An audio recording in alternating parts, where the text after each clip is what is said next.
juga di lokasi tempat penembakan yang dikabarkan Habib Bahar.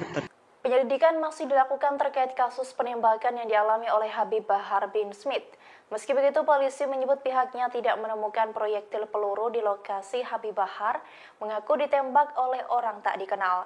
Kini pihak kepolisian menunggu hasil visum terkait luka di perut Habib Bahar. Hal itu diungkapkan oleh Kabid Humas Polda Jawa Barat Kombes Pol Ibrahim Tompo. Pihaknya menyebut tidak menemukan adanya proyektil peluru saat melakukan olah tempat kejadian perkara.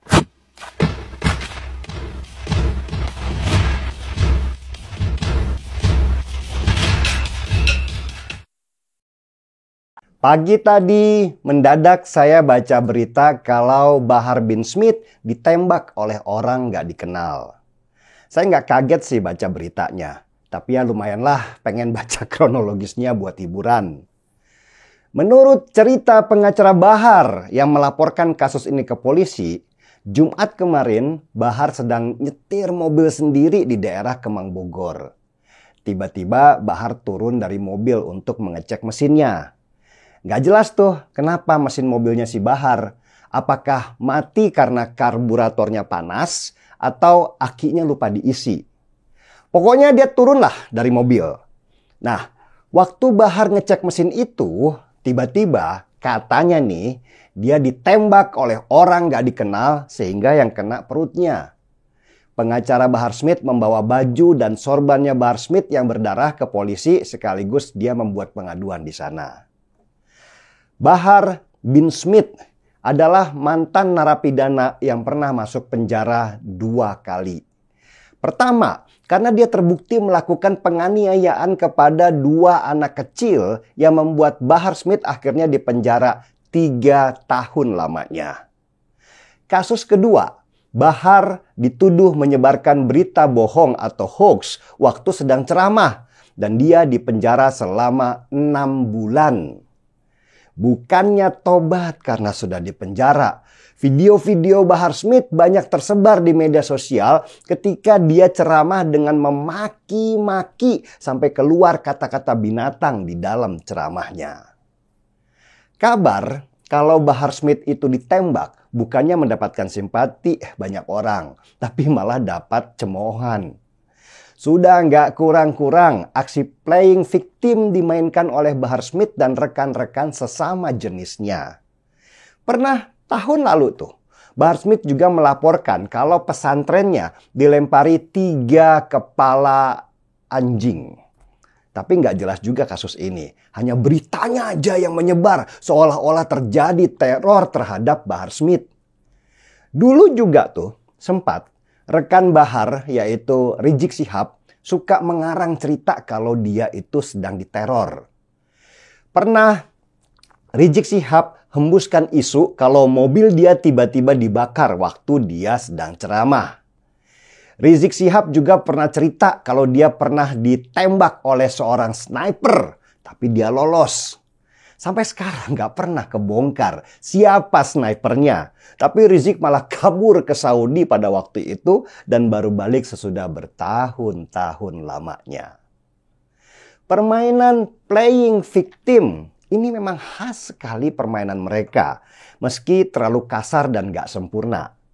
Cara playing victim ini adalah cara untuk menarik simpati banyak pengikutnya supaya mereka terbakar emosinya karena ulama mereka terancam.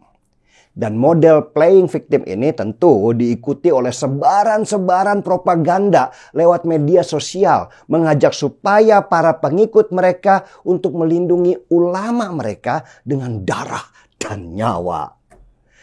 Basi sih sebenarnya, tapi ya cuman itu yang mereka bisa. Playing victim berbentuk hoax terbesar ada pada masa Pilpres 2019. Masih ingat? Ketika Ratna Sarumpait berhasil membangun simpati banyak tokoh seperti Fadly Zon, Rizal Ramli, Fahri Hamzah dengan kebohongannya bahwa dia sedang digebuki orang banyak karena masalah perbedaan dukungan. Baru belakangan hari ketahuan kalau ternyata wajah bonyok Ratna Sarumpait itu bukan karena dia digebukin orang. tapi karena dia sedang operasi plastik. Dan kebetulan operasi plastiknya itu belum selesai. Sehingga foto wajah itu tersebar dan jadi bahan ketawaan banyak orang.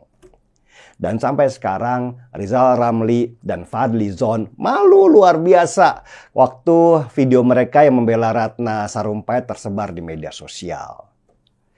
Kita kembali, pertanyaannya, benarkah Bahar Smith ditembak orang nggak dikenal? Atau itu cuma rekayasa dia aja seperti yang sudah-sudah? Belum tahu, polisi masih menyelidiki kronologisnya. Laporan terbaru polisi, mereka nggak temukan saksi siapapun di sana kalau Bahar Smith ditembak. Juga nggak ditemukan proyektil atau selongsong peluru bekas tembakan di lokasi Bahar ditembak. Lalu, jadi apakah ini rekayasa lagi dan lagi? Ya, kita tunggu aja. Kalau benar ini rekayasa dari Bahar Smith, bisa jadi dia akan jadi tersangka lagi karena membuat laporan palsu atau menyebarkan berita bohong yang menimbulkan keonaran seperti yang pernah dialami Ratna Sarumpait dulu. Di tahun politik ini, ada aja situasi yang sengaja diciptakan untuk membuat keonaran supaya situasi keamanan negeri kita jadi tidak kondusif.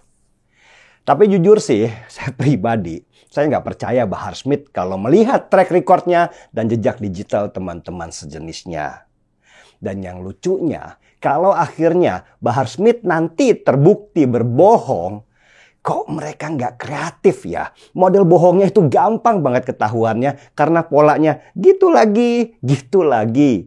Nggak ada sesuatu yang baru yang bikin kita wow dan bercucuran air mata.